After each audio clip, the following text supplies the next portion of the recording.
안녕하세요. 제가 이제 오늘은 제 그 자랄 때 얘기를 한번 해드리고 싶네요. 제가 이제 오줌 싸개였었습니다. 그래서 오줌 싸개 추억 뭐 그냥 재미로 한번 들어보시죠. 장화홍련전이라는 그 소설이 있었습니다. 소설이 있었던가는까지는 모르겠네요. 제가 소설을 읽어본 기억이 없는데 아무튼 장화홍련전이라는 이야기가 있는데 소설까지는 제가 기억이 안 나지만 영화는 있었습니다. 제가 초등학교 5학년인 때가 이제 1955년인데 저보다 7살이 많은 작은 누나를 졸라서 함께 수원극장에서 상영하는 장화홍련전이라는 흑백 영화를 보러 갔었습니다. 초등학생은 물론이고 청소년들이 볼 영화가 1년에 한두 편이 있을까 말까 했던 때입니다. 장화홍련전은 미성년자 입장 불가 딱지가 붙은 영화였는데 어른들 손을 잡고 들어오면 모른 척했던 영화입니다. 극장 안에서 표받는 사람을 기도라고 불렀는데 대개는 왈패, 깡패 출신이죠. 주먹 왈패 출신으로 극장에서 일하는 남자 직원이 맡고 있었습니다. 이 기도가 슬쩍 누구와 말을 나눈다든지 하는 다른 짓을 하며 손만 내밀어 표를 받는 것입니다. 기술적으로 눈을 감아주는 거죠. 그 사이를 통해서 이제 싹 주새끼처럼 들어가는 겁니다. 저도 그렇게 해서 영화를 구경하러 갔었습니다. 그때 아메리카 원주민을 우리는 인디언이라고 불렀는데 1950년대에 유행했던 1세대 서구 영화는 이 인디언과 서부를 개척하는 백인을 곧잘 악과 선으로 그렸습니다. 서부로 진출해서 금광, 은광, 광산을 개발하고 황무지를 개척하는 백인은 선, 좋은 편, 조상부터 내려오는 사냥터를 지키려는 원주민은 이를 방해하는 사람으로 본 것입니다. 이 영화도 총으로 쏴 죽이고 활이나 칼로 살해하는 잔혹한 장면 때문에 대부분 미성년자 입장 불가인데 극장을 지키는 기도는 꼬마가 매표구에서 표를 살 때부터 슬며시 딴청을 하다가 상영 시간이 임박해 극장에 들어가려고 입구에 몰리는 어른들 틈에 섞여서 표를 내미는 녀석을 혼잡을 핑계삼아 슬쩍 모른 척해 주는 겁니다. 영화관이 아닌 극장은 꼭 상영시간 10분 15분 전에야 문을 열고 손님을 입장시켰습니다. 손님들이 영화를 보며 먹은 주전부리 쓰레기를 청소하는 시간이 걸려 그러지 않았었나 생각됩니다. 극장 한 번 가는 것도 당시에는 호강이었습니다. 아주 극장 한 번 구경하는 게 큰 호강이죠.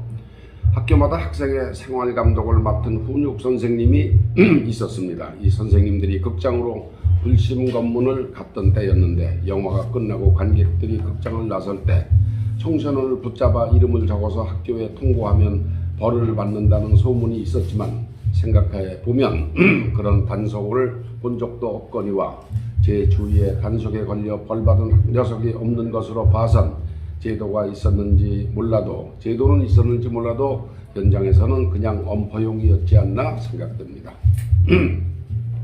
아날로그 시대에 현장 단속을 한들 종이에 이름 적어 학교로 보내서 벌을 준다는 것이 얼마나 엉성한 프로세스일까를 생각해 보면 이 단속이라는 것이 청소년 계도를 위해 교육청에서 하던 보여주기식 업무가 아니었을까 하는 생각이 드는 겁니다. 아무튼 이 장화홍련전 영화를 보고 난 후 제가 아주 세게 오줌을 4번쯤 쌌습니다. 수원이 외산초등학교에서 5, 6학년 기간에 3번, 서울로 올라와서 중앙중학을 다니던 1학년에 1번입니다. 왜 세게 쌌느냐 하면은 오줌의 양이 엄청나게 많았었죠. 솜으로 두텁게 누빈 요가 펑 하고 가라앉을 정도였을까요.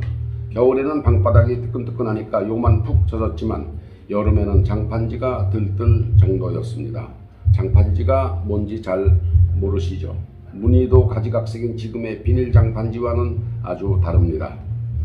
아궁이에 불을 떼서 온돌방을 뜨뜻하게 만들어 난방하던 시절 창호지라고 하는 한지를 초벌로 방바닥에 몇 겹을 풀을 쑤어서 바르고 기름 먹은 60cm, 1m 정도 크기의 두꺼운 종이를 발랐는데 이를 장판지라고 합니다. 이 장판지에 흰 콩을 삶아서 들기름과 섞어 이걸 자루에 넣어 콩기름을 만들어서 몇 날 며칠에 걸쳐 67차례 문질러서 반들반들 광을 내야 비로소 벽지와 더불어 기거하는 방의 2배가 완성되는 겁니다. 2, 3년에 한번 갈기도 벅찬 이 장반지가 오줌에 팅팅 불어 들뜨도록 오줌을 흥건하게 싸댔으니 얼마나 어머니가 부하가 치밀었겠습니까? 오줌을 싸고는 막바지까지 늑장을 피다 일어나서 후다닥 바지를 주워 입고 아침밥은 늦었다는 핑계로 안 먹고 변도, 그때는 이제 도시락을 변도라고 그랬습니다. 도시락만 챙겨 냅다 학교로 내뺐던 기억이 납니다. 그로부터 65년이 지난 요사이 가보니까 집에서 학교까지 2km가 채 안 되던데 가는 길에 바지 위로 김이 모락모락 올라오던 것도 잊히질 않습니다. 집에 돌아와서는 마당에 빨랫줄에 요와 이불이 턱 널려 있는데 가슴이 덜컥했죠. 어머니가 그땐 동네 친구들과 밖에서 어울리며 자주 화투를 치고 노셨는데 가끔 늦은 밤에 오시는 날도 있어서 오늘은 나 잠든 다음에 오셨으면 하고 빌었던 기억도 납니다. 학교에서 마당에 들어서자 대바람에 키 쓰고 소금 얻어와 하고 혼구멍 났던 기억도 생생합니다. 쌀을 사면 돌과 지푸러기 그리고 쥐똥이 많이 섞여 있어서 꼭 쌀을 바람에 날려서 골라내고 먹었는데 이때 대담으로 엮은 기구를 키라고 불렀습니다. 쌀을 바람에 날리는 것은 키를 까분다고 했습니다. 가벼운 지푸라기는 바람에 날아가고 쌀보다 무거운 돌과 쥐똥은 키의 안쪽에 몰리는데 이 키질을 잘못하면 여자들은 시집가서 소방 맞는다고도 했습니다. 이 키를 쓰고 이웃에 가서 소금을 얻어오면 야뇨증이 그친다는 우리 속담이 있었습니다. 아버지가 병원하는 의사였는데도 그때 의사는 소위 야뇨증 치료법을 모르지 않았나 생각됩니다. 약은커녕 어떻게 하라 소리도 없었고 그저 자기 전에 물을 많이 마시지 말라 소리는 들었던 것 같은데 그것도 지금 나 혼자 생각이고 주요 원인은 밤에 일어나기가 귀찮아서 참고 자다가 누워버리는 겁니다. 꼭 꿈에 친구들과 놀다가 나 오줌 누고 올게 하곤 누워버리는 겁니다. 변소, 그땐 화장실이란 말을 안 썼습니다. 변소가 뒷마당 구석에 있어서 방에 놓아두고 쓰는 사기 요강이 꽉 차는 새벽녘이면 사고가 터졌던 겁니다. 8 식구가 방 2개에서 자는데 요강 2개로는 감당이 안 되는 거죠.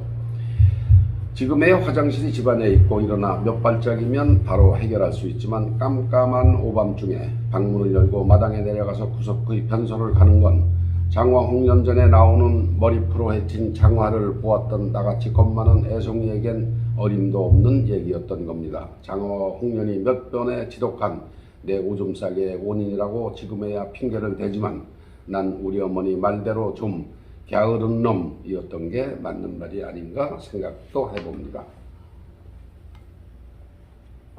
자녀 중에 혹 야뇨증이 있는 부모가 이 글을 읽으신다면 청소년 소아과 의사에게 뾰로로 뛰어가시기 전에 그리고 약을 먹으시기 전에 제가 말씀드린 이 한 가지만 꼭 해보십시오. 10시쯤 자녀가 침대에 들면 새벽 1시경 그리고 새벽 4시 7시쯤에는 대개 잠이 깨기도 하지만 그래도 7시에 한 번 더 깨워서 화장실에 가 소변을 보도록 넉넉 잡고 보름 아니 한 달만 수고를 아끼지 말아 보십시오. 그럼 틀림없이 자녀가 몇십 년 후 저처럼 난 오줌 싸개였다는 소리를 안 하게 될 겁니다. 여러분 감사합니다. 오줌 싸개에 있는 자녀를 두신 부모님들은 한번 해보세요.